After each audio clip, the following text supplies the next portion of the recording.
आज के सेशन में हम कक्षा 10 गणित के प्रश्नावली 8.1 के प्रश्न नंबर 6 को हल करने वाले हैं।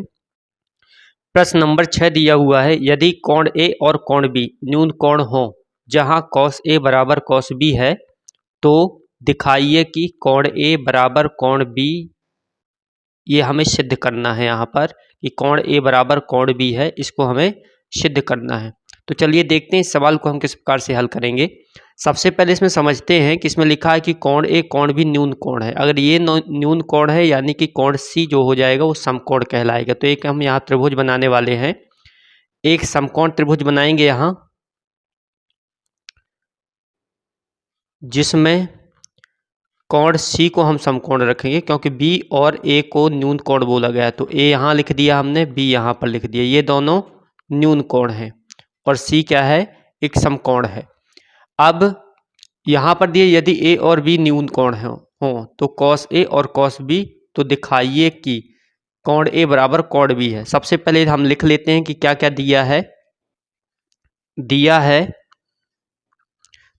जो त्रिभुज हमने बनाया है, त्रिभुज ए सी बी में, ए सी बी इसलिए लिख रहे हैं क्योंकि सी 90 डिग्री है, समकोण है, तो इसको हमने बीच में लिखा है। तो ए सी बी में, तो त्रिभुज ए सी बी में कोण ए और कोण बी न्यून कोण है, न्यून कोण है, तथा कॉस ए बराबर कॉस बी दिया है, कॉस बी दिया हुआ है। अब हमें क्या करना है, सबसे पहले हमारे पास ये दिया है और सिद्ध हमें करना है कोण ए बराबर कोण बी है, ये हमें सिद्ध करना है। तो सबसे पहले हमें निकालना है कॉस ए का मान, फिर कॉस बी का मान निकालेंगे। तब हम कॉस ए का मान निकालेंगे यहाँ पे, कॉस ए बराबर, और यहाँ निकालेंगे कॉस बी बराबर, और इस मान को इसमें उठा के रखेंगे। सबसे पहले देखते कॉस ए बराबर होता है आधार बटे कर्ण। अगर नहीं बनता तो इस ट्रिक का हम यूज कर सकते हैं, एल ए एल के ए, ये साइन का होता है, ये कॉस का होता है। तो कॉस का ए बटे के है यानी आधार बटे कर्ण है। तो कॉस ए बराबर लिख रहे हैं हम आधार बटे कर्ण। कॉस बी का भी लिखेंगे आधार बटे कर्ण, और मान देखते हैं पहले क्या लिखना है यहाँ पे। आधार क्या है इसमें, अगर ए के लिए देखते हैं, ए कोण के लिए, तो ए कोण के लिए आधार ए सी है और लंब बी सी है।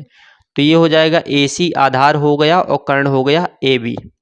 इसी प्रकार से कॉस बी के लिए अगर देखेंगे तो बी कोण के लिए जो है आधार ये हो जाएगा बी सी और कर्ण ये है, जबकि ये लंब कहलाएगा। इसके लिए इसको तिरछा इधर से करेंगे, इसको सामने लेंगे बी को, तो बी कोण के जस्ट सामने वाली रेखा आधार कहलाएगी। तो इसका आ जाएगा बी सी बटे ए बी। चूंकि कॉस ए बराबर कॉस बी दिया हुआ है, कॉस ए बराबर कॉस बी दिया है, तो दोनों को हम बराबर कर देंगे। कॉस ए का मान है ए सी बटे ए बी और कोण बी का मान है बी सी बटे ए बी। यहाँ से यदि ध्यान से आप देखेंगे कि ए सी और बी सी भुजा बराबर है, ए सी भुजा बी सी के बराबर है। ए बी तो सेम है, लेकिन ए सी भुजा क्या है, बी सी के बराबर है। तो यहाँ देख रहे हैं कि ए सी भुजा बी सी के बराबर है। जब ये भुजाएं बराबर होती हैं तो ये कोण भी क्या होते हैं, बराबर होते हैं। तो सम्मुख भुजाएं अगर बराबर होती हैं तो सम्मुख कोण भी बराबर होते हैं। तो हम यहाँ पर लिखेंगे सम्मुख भुजाएं बराबर हैं, सम्मुख भुजाएं बराबर हैं, अतः सम्मुख कोण भी बराबर होंगे, सम्मुख कोण भी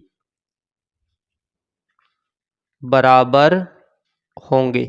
तो इसको हम लिखेंगे कोण ए, इसका सम्मुख कोण ए हुआ, इसका बी हुआ, तो कोण ए बराबर कोण बी, जो हमें सिद्ध करना था।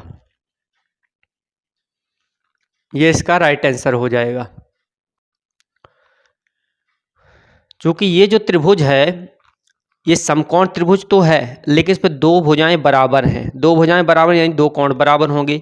या अगर ये 90 डिग्री तो ये दोनों 45-45 होंगे, यानी कि बराबर कोण होंगे, तब 180 अंश आएगा। और यह समद्विबाहु समकोण त्रिभुज है ये, जिसमें कोण ए बराबर कोण बी है।